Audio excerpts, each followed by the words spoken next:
नमस्कार दोस्तों, आप सभी का स्वागत है रिवीजन टाइम यूट्यूब चैनल पे। ल्यूसेंट की इंडियन पॉलिटी की सीरीज को डिस्कस कर रहे हैं। टॉपिक नंबर है 24, उच्च न्यायालय हाई कोर्ट। पहला क्वेश्चन है, भारत में कुल कितने उच्च न्यायालय हैं? तो भारत में कुल उच्च न्यायालयों की संख्या 25 है। देश के 25 उच्च न्यायालयों में न्यायाधीशों की स्वीकृत संख्या कितनी है? तो स्वीकृत संख्या जो आती है 1114 है। ये डाटा जो है विकिपीडिया से लिया है ना।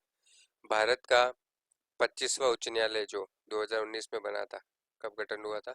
2019 में। कौन सा है वो? तो उसका आ जाएगा आंध्र प्रदेश न्यायालय। ठीक है।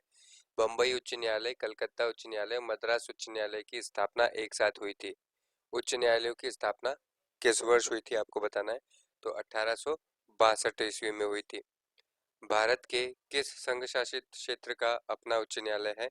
तो भारत के दिल्ली और जम्मू कश्मीर का जो आता है संघ शासित क्षेत्र का अपना उच्च न्यायालय है। किसके अंतर्गत कलकत्ता, मद्रास, बम्बई के उच्च न्यायालय स्थापित किए गए थे? तो किसके अंतर्गत किए गए थे? वो किए गए थे भारतीय उच्च न्यायालय अधिनियम 1861 के अंतर्गत किए गए थे। अंडमान और निकोबार द्वीप समूह किस उच्च न्यायालय के क्षेत्राधिकार के अंतर्गत आते हैं? तो कलकत्ता उच्च न्यायालय के अंतर्गत आते हैं। ठीक है। एक ये पूछ सकते हैं कि लक्षद्वीप किस उच्च न्यायालय के अंतर्गत आता है? तो वो केरल के उच्च न्यायालय के अंतर्गत आता है। ठीक है।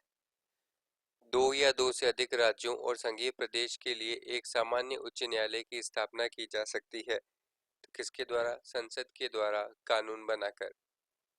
उच्च न्यायालय के क्षेत्राधिकार को घटाने और बढ़ाने का अधिकार जो आता है वो किसके पास होता है? वो होता है राष्ट्रपति के पास। उच्च न्यायालय के न्यायाधीशों की नियुक्ति के लिए राष्ट्रपति निम्नलिखित में से किसे परामर्श करता है? तो किससे करता है?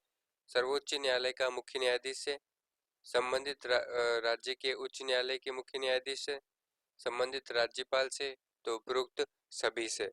उच्च न्यायालय में बकाया कार्य को निपटाने के लिए राष्ट्रपति अपर न्यायाधीश की नियुक्ति अधिक से अधिक कितने समय के लिए कर सकता है? तो अधिक से अधिक 2 वर्ष के लिए कर सकता है। नेक्स्ट, उच्च न्यायालय में न्यायाधीश के पद पर नियुक्त होने के लिए क्या अर्हताएं होनी चाहिए? क्या अर्हताएं होनी चाहिए? वो भारत का नागरिक हो और उसकी आयु 62 वर्ष से कम हो, वह भारत क्षेत्र में कोई न्यायिक पद धारण किया गया हो, वह किसी उच्च न्यायालय का या दो से ऐसे न्यायालय में लगातार अधिवक्ता रह चुका हो। तो ये सभी जो आती है अर्हताएं उसमें होनी चाहिए। उच्च न्यायालय का न्यायाधीश किसके समक्ष अपने पद और गोपनीयता की शपथ लेता है? तो ये लेते हैं राज्यपाल के। उच्च न्यायालय का न्यायाधीश अपना त्यागपत्र किसको देता है? राष्ट्रपति को। उच्च न्यायालय के न्यायाधीशों के आचरण पर बहस की जा सकती है? तो इसका आंसर आ जाएगा नहीं की जा सकती है। ठीक है। कहाँ बहस की जा सकती है पूछ रहा है? तो न संसद में, विधानसभा में और लोकसभा में, कहीं पे भी नहीं। किसी न्यायाधीश को एक उच्च न्यायालय से दूसरे उच्च न्यायालय में हस्तांतरित करने का अधिकार जो आता है वो किसको होता है? वो भारत के राष्ट्रपति को होता है। किसी राज्य के उच्च न्यायालय के न्यायाधीशों का वेतन और भत्ता निम्नलिखित में से कौन सी निधि पर आधारित होता है? तो ये होता है संबंधित राज्य की संचित निधि पर। उच्च न्यायालय के न्यायाधीश पद पर नियुक्त होने वाली पहली महिला कौन थी? तो अन्ना चंडी थी। ठीक है। और उच्च न्यायालय के मुख्य न्यायाधीश के पद पर नियुक्त होने वाली पहली महिला कौन थी? तो महिला थी लीला सेठ। भारत में चलित न्यायालय यानी मोबाइल कोर्ट, इनका मान मानस पुंज कौन है? Doctor APJ Abdul Kalam.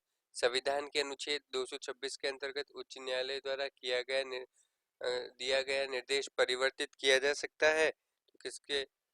राज्य के मंत्री द्वारा, राज्य सरकार, राज्यपाल और उपरोक्त में से किसी के द्वारा नहीं। तो इसमें आएगा उपरोक्त में से किसी के द्वारा नहीं। इस तरीके से उच्च न्यायालय का टॉपिक यहाँ पे समाप्त होता है। आप सभी का यहाँ तक बनने के लिए बहुत बहुत धन्यवाद।